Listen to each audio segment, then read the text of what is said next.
Hello guys! Welcome back po ulit sa aking channel. So this is Faye.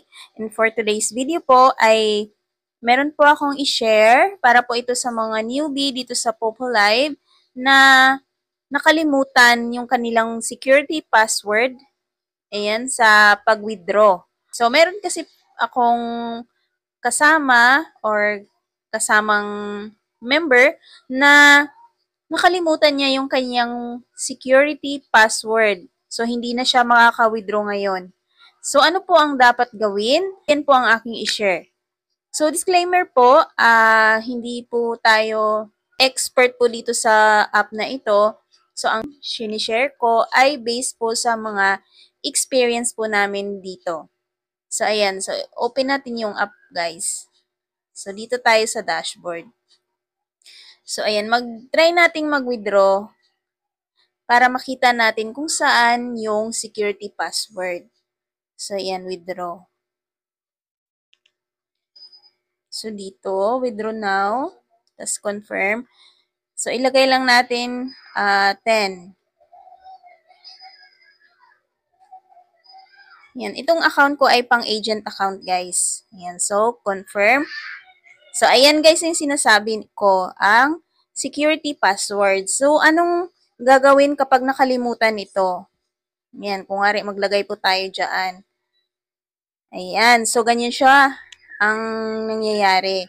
So, pag ganyan guys, ay punta lang po kayo sa settings dito sa Popo. Balik tayo doon. Back natin to. Ayan. Punta kayo dito sa settings. Yan. At hanapin nyo yung security password. Ayan. So, i-click nyo yan. Yan. Dito lang guys sa may retrieve security password. Ayan. I-click natin tong security retrieve. So, dito guys ay magsi-selfie po kayo yan. So, ayan po. Ayan. Magsi-selfie kayo para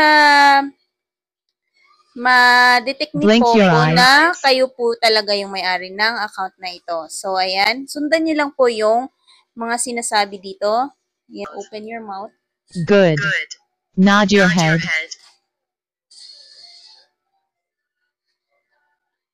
Ayan. So, ganyan. Verification successful. So, dito guys, magpalit na po kayo dyan ng password ninyo. Ayan. So, mag-try natin. Ayan. Tapos, i-confirm lang po.